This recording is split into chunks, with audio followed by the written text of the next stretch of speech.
Hi, my name is Abby Plummer, and I just completed the graduate program at College of the Atlantic.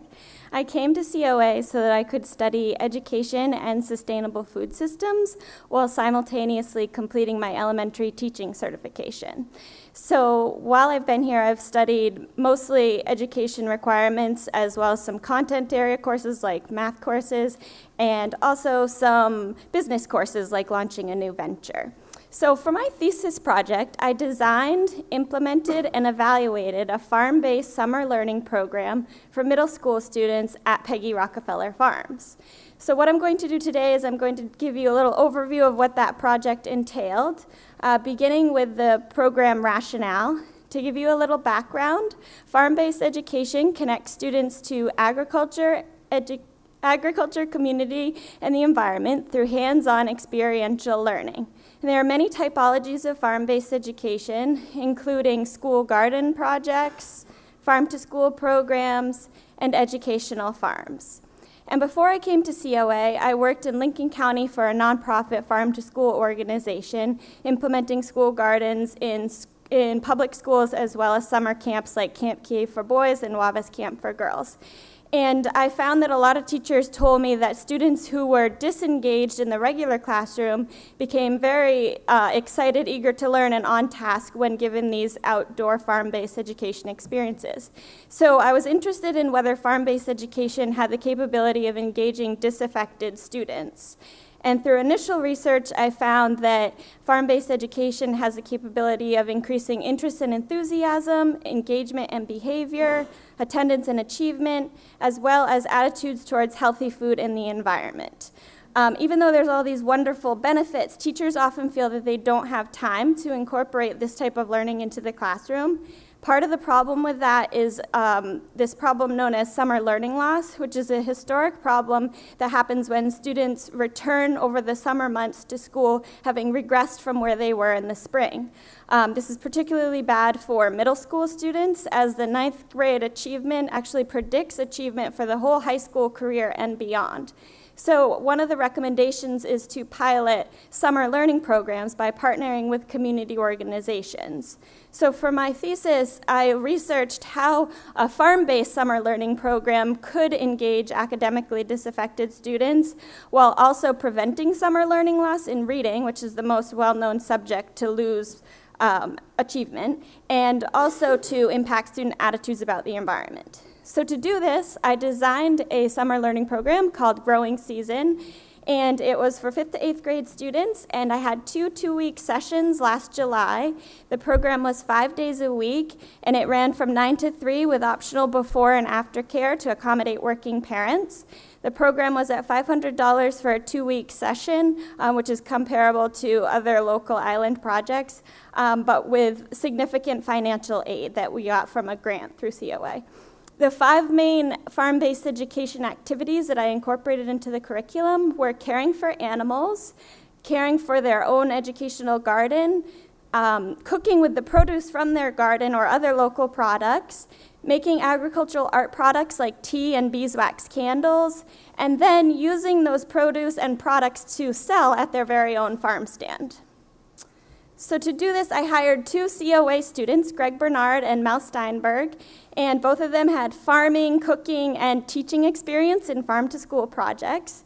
And Mel worked with me as her senior project last year to design the agricultural arts curriculum. And of course, I also worked extensively with CJ Walk, the farm manager. To get the site ready, we created a bit of an outdoor classroom area. We designed a whole new garden, and we had local students come and plant the garden. We also designed an indoor classroom space where we housed all of our materials. We had a place to get away from inclement weather, and we were able to do all of the arts and crafts activities.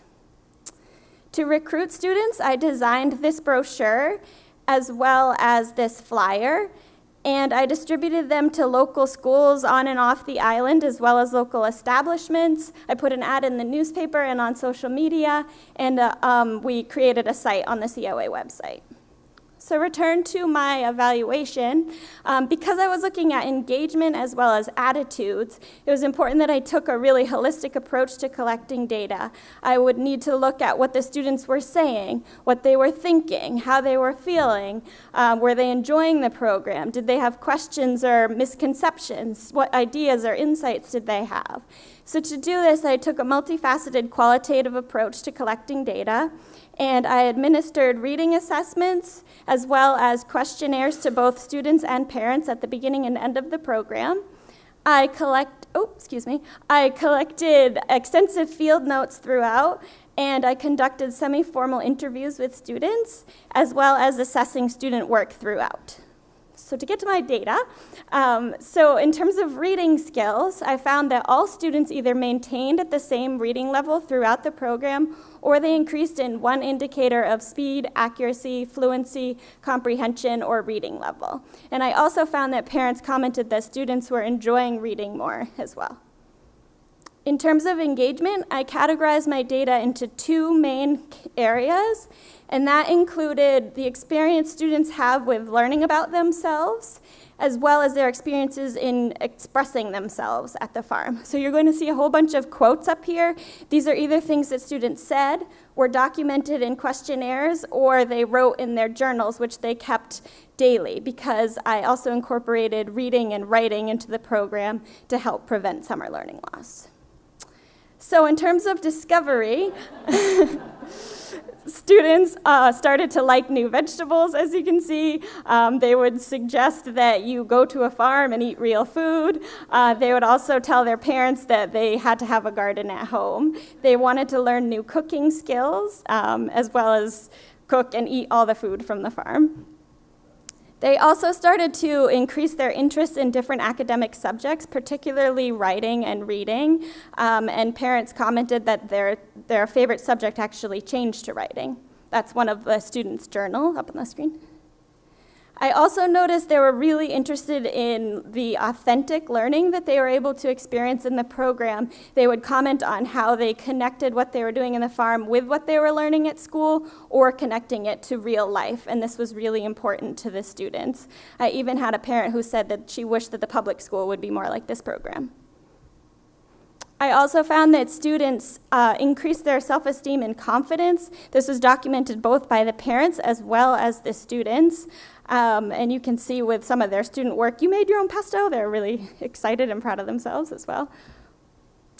They also were very much interested in gaining teamwork skills, leadership skills, and entrepreneurship skills, particularly in working together through the farm stand.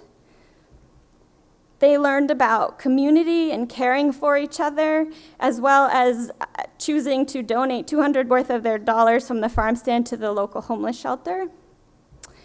And they also were able to express themselves in very creative and artistic ways, either through art or through poems or through adapting popular songs with their very own lyrics. So I have an audio clip of a song that the students wrote, which I'm going to play for you.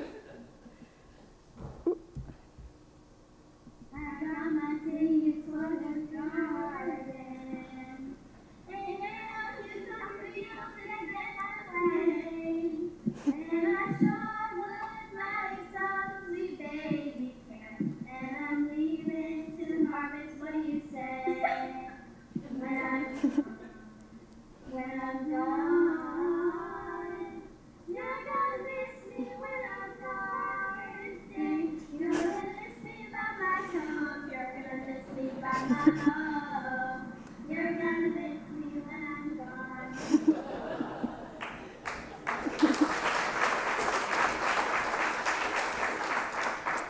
Thank you. As you can see, they were really into this. They sung the songs at the farm stand to recruit customers, and they made many different songs.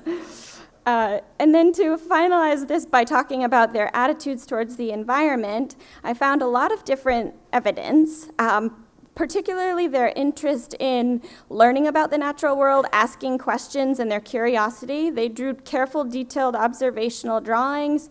They wrote poems, such as this one. I also found that Students were very connected with the animals that they cared for and the plants that they cared for, and they showed tremendous care and compassion. They began to develop a strong connection to the farm as a place, and environmental activists often attribute their environmental responsibility to a connection with a place during their childhood, so this was very important to note. And at the end, they started to begin questioning what the role of a farmer was, and could it impact or could it benefit the environment? And finally, they began really speaking up on behalf of the environment during this, telling their peers to be careful to prevent hurting anything at the farm and to care for the soil. In conclusion, I discovered that students really had a strong experience with discovery throughout this project. It was both in self-discovery as well as in discovering about their local community and in discovering about the natural environment. So I'm excited to announce we are offering the program again this summer, and I have also accepted a 5th grade teaching position in Northport for the fall. So I'm very excited to be able to take everything that I've learned through my entire time at COA and this project and carry it forward into a new community. There are many, many people I'd like to thank for this project, so thank you very much because it required extensive collaboration. Thank you.